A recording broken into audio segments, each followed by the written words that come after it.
kembali lagi dengan saya Eni Lestari. Baik, pada pertemuan kali ini kita akan membahas mengenai chapter 4 yaitu klasifikasi teks.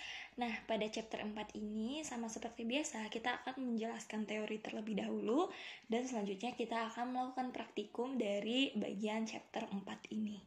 Nah, untuk kita langsung saja ke bawah yang mana ini nih teori ini isinya adalah percobaan dalam melakukan praktikum dari chapter 4 ini. Nah, kita langsung saja melakukan penjelasan mengenai soal teori. Nah, pada soal teori ini terdapat ada 6 soal, yang mana yang pertama dia meminta apa pengertian dari klasifikasi teks. Nah, di sini saya akan menjelaskan penjelasan tentang soal teori ini secara singkat terlebih dahulu, yang mana nanti yang secara detailnya akan saya jelaskan di lateksnya seperti itu. Nah, di sini kita masuk ke soal nomor 1, yaitu klasifikasi teks. Nah, klasifikasi teks ini merupakan suatu cara untuk memilah-milah data teks berdasarkan pada parameter dengan data yang bersifat dokumen atau teks yang memiliki kumpulan teks di dalamnya. Untuk tipe data teks sendiri itu biasanya bertipe char dan juga string yang mudah untuk diolah seperti itu. Yang kedua yaitu klasifikasi bunga tidak bisa menggunakan machine learning. Nah, di sini penjelasannya karena memiliki masalah input yang sama namun keluarannya berbeda atau outputnya yang dihasilkannya berbeda. Jika terjadi error pada inputan maka disebut dengan noise. Nah, jadi kalau misalkan dia keluar error maka dia itu disebutnya dengan noise. Noise sendiri itu adalah suatu output yang disimpan atau ditangkap maupun direkam bukan seperti seharusnya atau keluaran yang diinginkan. Jadi keluaran yang muncul itu tidak sesuai yang kita inginkan seperti itu. Selanjutnya di sini bagaimana teknik pembelajaran mesin pada teks yang pada kata-kata yang digunakan di YouTube seperti itu. Teknik pembelajaran mesin pada teks pada kata-kata yang digunakan di YouTube itu. Jadi pada saat menggunakan YouTube itu kan terdapat machine learning yang mana dia bekerja dan memproses perintah atau aktivitas tersebut. Nah, dimana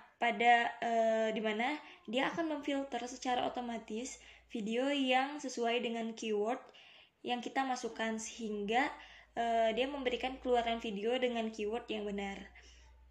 Ada pula fitur yang didapatkan ketika sedang menonton YouTube. Pada tampilan sebelah kanan itu dia terdapat pilihan next atau sebuah suggestion yang mana dia menampilkan video serupa sesuai dengan keyword yang kita cari. Jadi semacam rekomendasi seperti itu. Selanjutnya sini kita kemarin sudah menjelaskan tentang vektorisasi data. Selanjutnya di sini kita langsung saja masuk ke dalam apa itu bag of words. Nah, bag of words itu sendiri merupakan suatu representasi penyederhanaan yang digunakan dalam suatu pemrosesan bahasa alami dengan mengambil informasi. Selanjutnya di sini ada model bag of words itu secara sederhananya untuk dipahami dan diterapkan dan juga dapat diandalkan dengan menangani masalah permodelan bahasa dan klasifikasi dokumen. Nah, untuk model ini tiap kalimat dalam dokumen itu digambarkan sebagai token seperti itu. Selanjutnya di sini ada penjelasan mengenai TF-IDF. Nah, nanti saya jelaskan di teksnya saja seperti itu ya, teman-teman. Selanjutnya di sini kita masuk ke dalam sesi praktek program.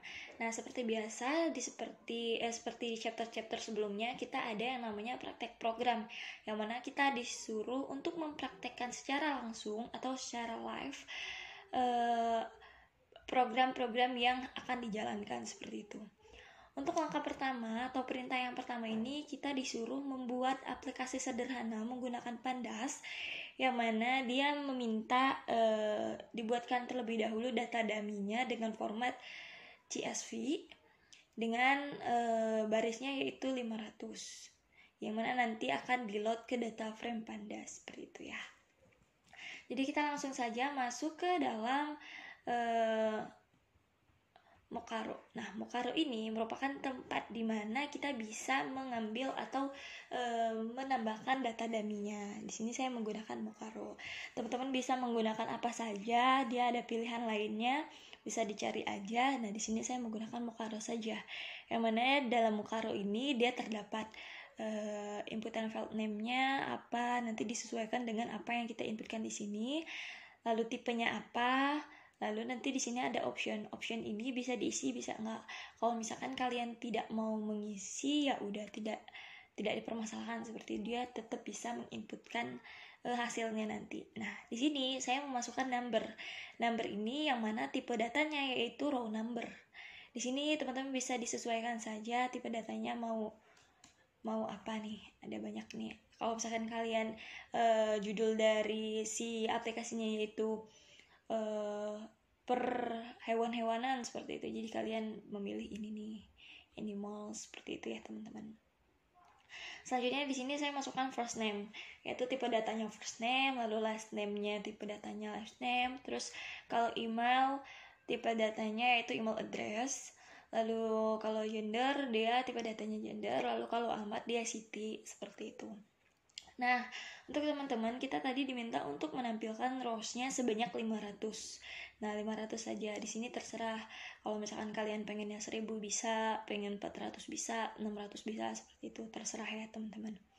Lalu di sini kita diminta untuk membuat format dengan CSV. Nah, formatnya ini disesuaikan yaitu CSV. Kalau teman-teman nggak mau CSV, di sini bisa banyak nih, ada JSON, ada SQL, ada XML, ada Excel gitu ya, teman-teman. Nah, apabila sudah seperti ini, dia akan otomatis mengambil data-data yang sudah kita inputkan nih tadi, yang ada first name-nya siapa nanti. Nah, nanti kita langsung download saja di sini, download data.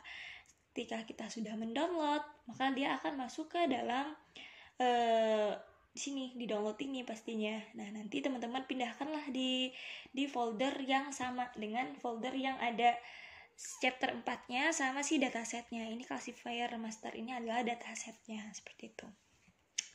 Nah, di sini saya sudah membuat yang dummy-nya tadi dengan nama perkuliahan, yang mana ini saya misalkan aplikasi perkuliahan yang mana dia menginputkan namanya, lalu emailnya, lalu ada numbernya. Number itu diumpamakan sebagai kodenya saja atau ID-nya saja, seperti itu.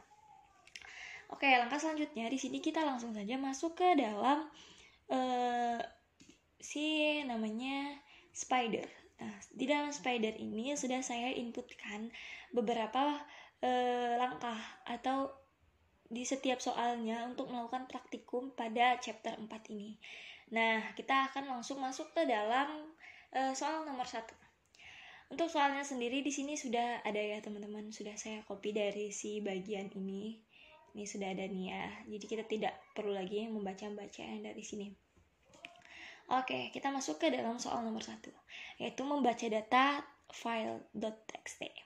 Nah, di sini pada soal nomor 1 ini kita diminta untuk membuat aplikasi sederhana menggunakan Pandas, yang mana dummy-nya tadi sudah kita buat menggunakan format CSV sebanyak 500 baris, dan nanti kita load ke data frame Panda, seperti itu.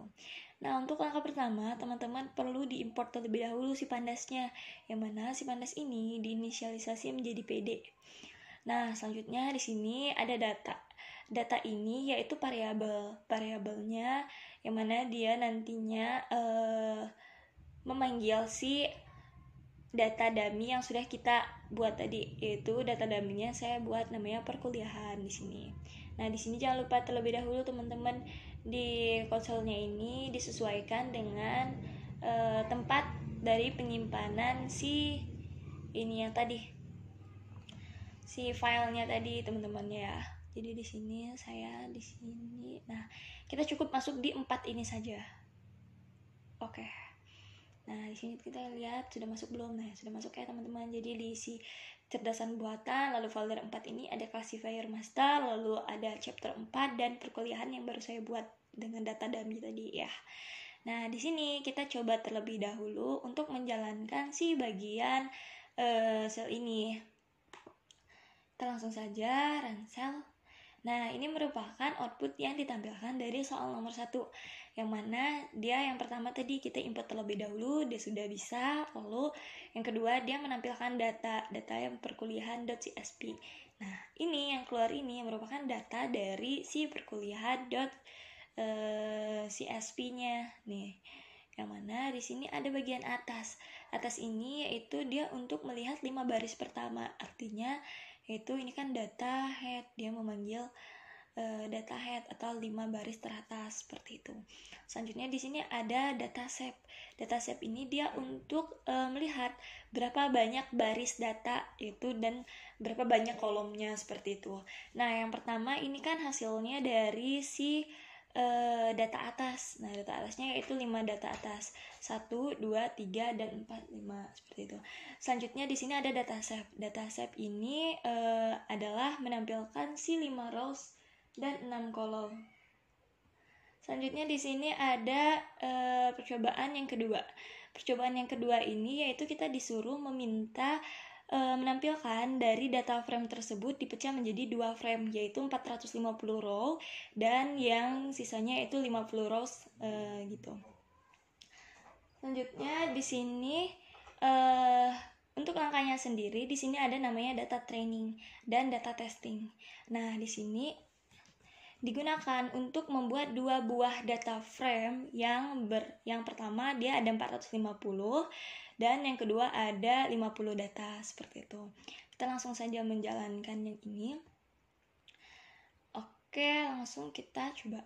Nah, kita lihatnya di sini nih. Nah, ini sudah masuk ya teman-teman. Jadi di sini ada bagian data testing dan data training. Yang mana kalau misalkan data testingnya diklik, dia akan otomatis ada banyak nih ya, yang mana data testingnya itu ada lebih dari nih, dia 500 numbernya. Lalu kalau misalkan data trainingnya dia cuma sisanya ada sekitar berapa nih, pokoknya seperti itu ya teman-teman. Selanjutnya di sini membaca data file.txt soal nomor 3.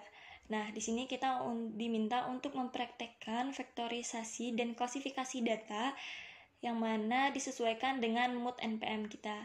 Jika misalkan kita moodnya 4, maka dia akan mendapatkan ini nih. Kalau misalkan kita 0, kita dapatnya Katy Perry. Lalu kalau misalkan kita 1, LMFAO seperti itu. Nah, jadi di sini saya langsung saja menjalankan si print dari mood saya untuk mengetahui kita tuh dapat bagian yang mana seperti itu. Oke, selanjutnya di sini kita uji coba lagi, yang mana tadi classifier master yang kita panggil ini bagian tadi kan di sini saya inputkan bahwa saya Katy Perry tuh. Nih, import dari 1194012 itu moodnya yaitu harusnya 0. Nah, berhubung di sini saya yang Katy Perry tadinya tidak bisa, jadi saya di sini menggunakan PSY aja. Oke. Di sini ada yang namanya variable data, yang mana dia mengimport memanggil si classifier master yang ditujukan ke YouTube 01 yang ini, bagian ini ya teman-teman.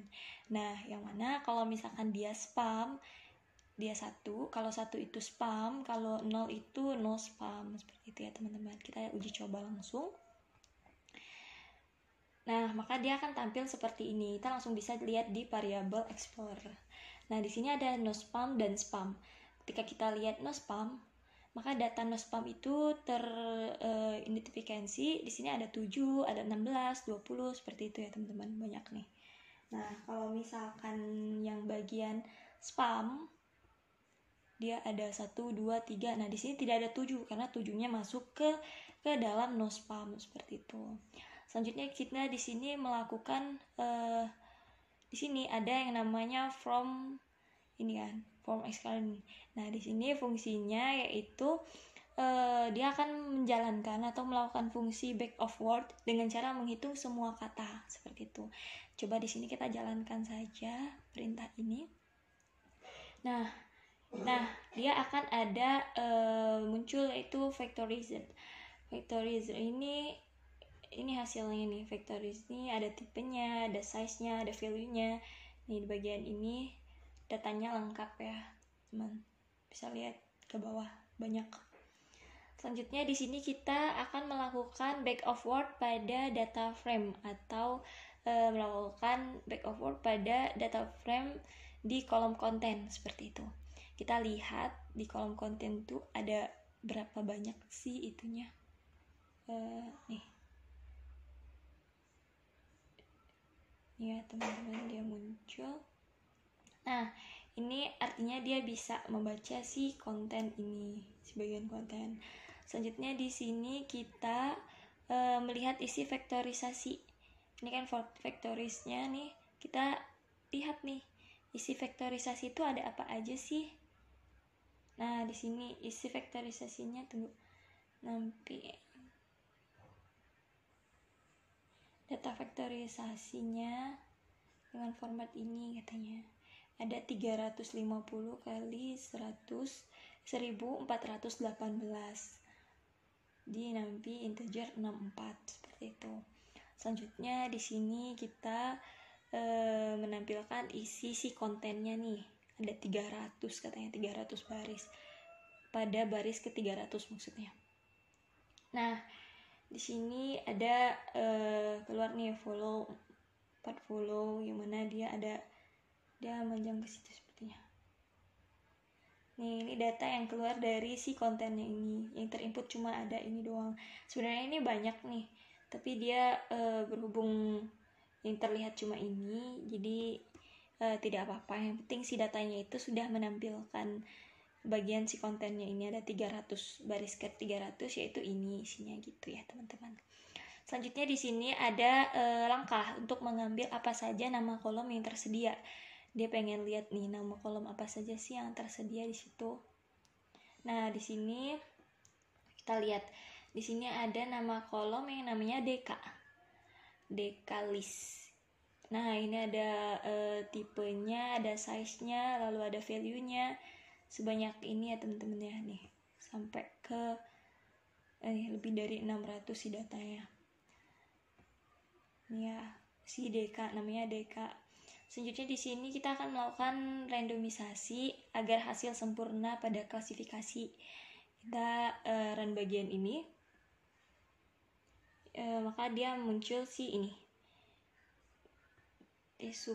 Nah, di sini ada comment ID. Nah, comment ID ini yang terindikasi sama si indeks, yang mana dia ada ordernya juga. Nah, bagian ini datanya acak ya teman-teman ya, tidak terurut, dan dia lumayan banyak sesuai dengan kodenya masing-masing, sesuai dengan indeksnya masing-masing seperti itu. Si ordernya juga sesuai siapa yang mengisi bagian ini seperti itu. Selanjutnya di sini kita membuat data training dan testing. Ini deka train yaitu 300 dan ini tes 300. Nah, pada bagian ini ada yang namanya deka test di bagian sini dan deka train. Kita buka yang deka test. Pada deka test ini dia menunjukkan bahwa outputnya sama seperti yang tadi, ada index, comment ID, dan order. Dan yang selanjutnya ada deka train. Deka train ini sama saja ya teman-teman, tapi dia saling melengkapi antara si yang tadi, yang deka train sama deka test. Seperti itu. Selanjutnya di sini kita melakukan training pada data training dan divektorisasi. Nah, di sini kita coba jalankan nih bagian ini. Nah, ini merupakan data yang dikeluarkan oleh uji coba melakukan training tadi, training dan divektorisasi. Ini nih ada banyak sekali data ini yang diinputkan dari si bagian melakukan training ini. Selanjutnya kita akan melakukan testing pada data, melakukan data testing dan divektorisasi. Kita coba. Nah, ini datanya hampir sama saja ini nih. Ini tadi ada yang namanya data vektorisasi. Kan sekarang kita data vektorisasi. Nah, datanya sama seperti yang tadi ya teman-teman. Ada nama, tipe, size, value, dan masih banyak lainnya. Ini masing-masing dia ada dalamnya gitu. Nih, penjelasannya ada di sini detailnya.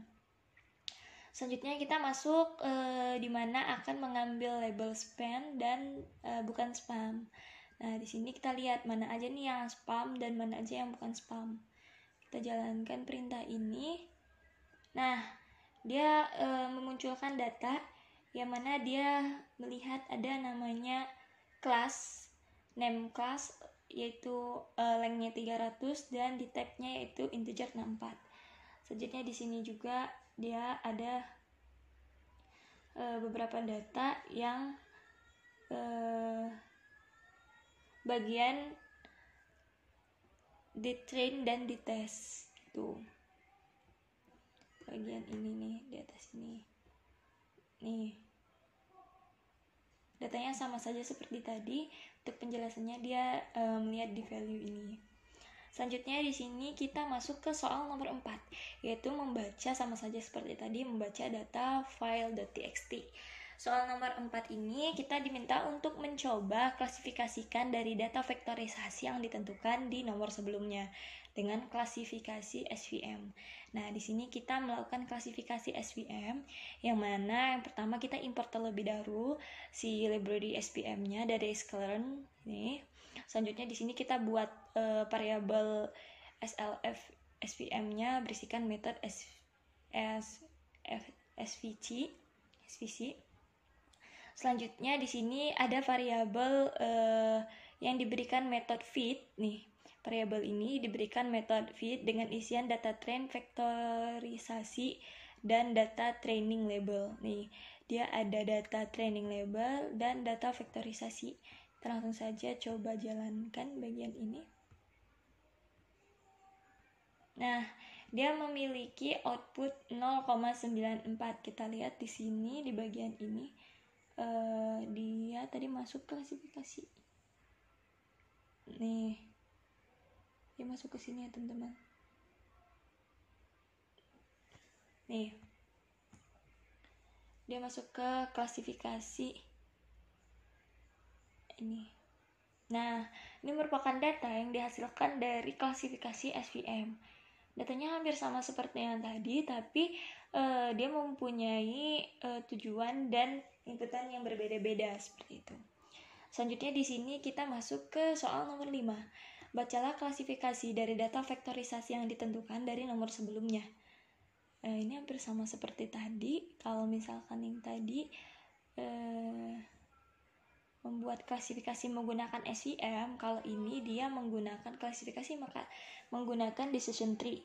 Nah, sama seperti tadi, dia import library terlebih dahulu, lalu dia akan menginputkan pada variabelnya yang diberikan metode si feed ini dan metode si score. Kita langsung jalankan saja.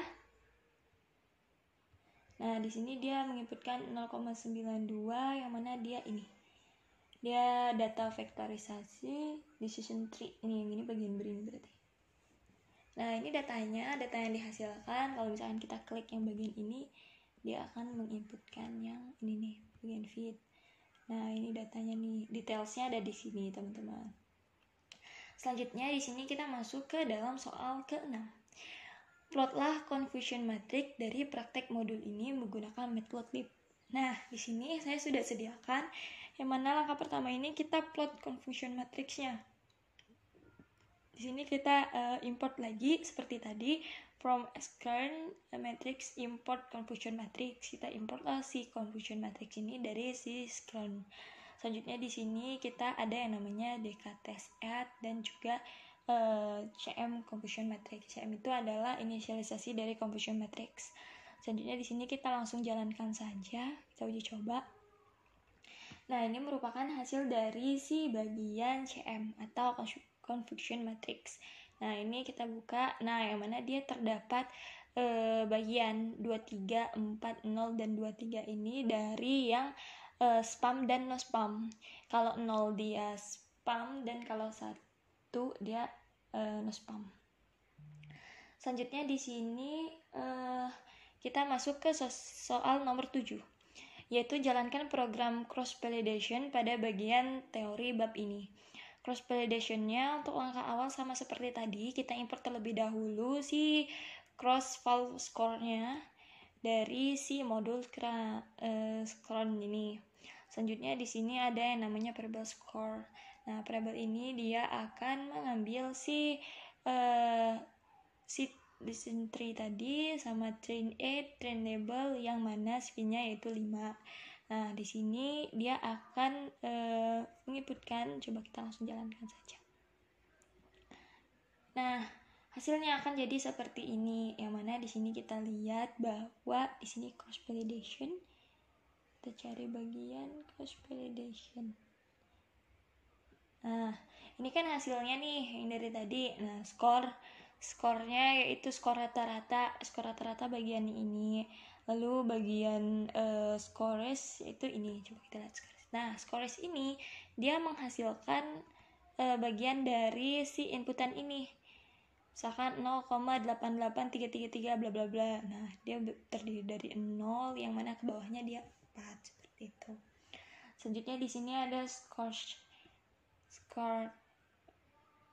Oh, dia tidak bisa. Ternyata. Selanjutnya kita akan masuk ke import lagi si score file score-nya dari modul score dan model selection ini. Lalu dia akan menampilkan rata-rata skor dari dua standar deviation atau comparing 95. Kita coba saja jalankan ini. Nah, dia akan menampilkan 0,93 assure-nya. Nah, dari sininya apa namanya tuh scores nih, dari yang ini nih. Jadi dia akan menampilkan skor rata-rata.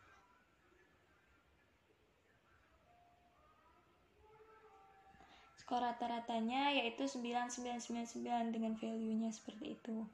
Selanjutnya di sini kita akan memprint si score tree dengan min dan score tree yang std tadi. Lalu kita coba di sini masukkan mana nih? Nah, ini yang score SD, yang ini std dan score min, dia akan masuk ke bagian yang ini, yang mana dia menginputkan 0,93, kurang lebihnya 0,05 seperti itu teman-teman. Oke, kita langsung masuk ke bagian ini nih. Bagian ini kita coba run. Ini sama seperti tadi, dia menginputkan si bagian score SPM. Score SPM-nya yang ini. Nah, ini hasilnya yaitu ada di deretan 0 dan 1, 2, 3, 4 itu. Selanjutnya kita langsung masuk ke soal nomor 8. Di sini kita diminta membuat program pengamatan komponen informasi pada bagian teori bab ini. Nah, di sini kita membuat pengamatan program terlebih dahulu, yang mana kita import NumPy-nya dulu, diinisialisasi menjadi NP. Lalu kita import dulu dari modul scan, import random forest classifier. Lalu di sini kita masukkan make features-nya, yaitu rank-nya 1 sampai 10 sampai 1 lagi. Lalu estimasinya 2, 44. Lalu di sini kita akan langsung masuk ke dalam printnya itu nanti dia akan memprint maksimal features-nya berapa, estimatornya berapa, isuarinya berapa, seperti itu. Kita langsung saja melakukan percobaan ini.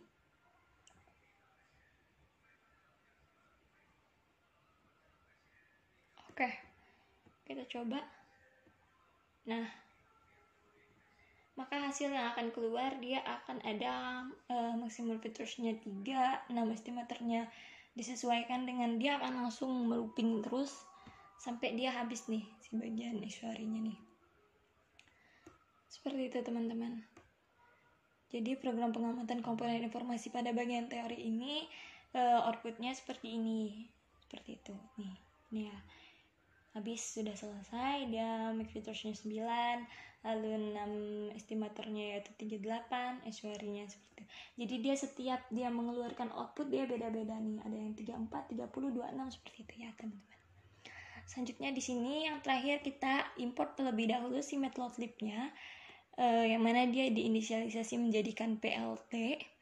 Lalu kita import juga akses 3D-nya dari modul MPL Toolkits-nya. Selanjutnya kita import juga matplotlib-nya dari CCM. Lalu di sini ada X yang bernilai 0, Y bernilai 1, dan Z bernilai 2.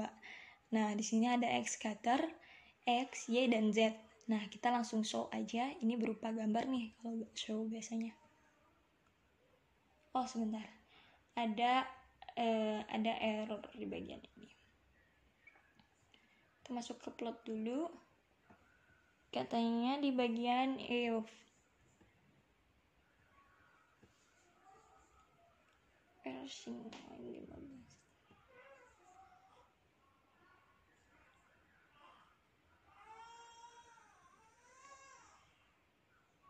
Di bagian ini apa ada yang kurang Nah, ini gambar yang dihasilkan dari si bagian import matplotlib si PLT ini nih. Ini bagian hasilnya yang mana dia ada 6 estimators-nya, ada make features-nya, dan di bagian di sini ada FPGA assure query-nya. Nah, query-nya di sini di bagian lurusan ini nih, teman-teman. Jadi di bagian lurusan yang di bawah ini dia 6 estimatornya, ada 10, 20, dan 30. Dan make features-nya yaitu ada 2, 4, 6, dan 8. Nah, mungkin untuk percobaan pada chapter 4 ini cukup sekian. Mohon maaf apabila banyak kesalahan dan banyak kekurangan. Wabillahi taufiq wal hidayah. Wassalamualaikum warahmatullahi wabarakatuh.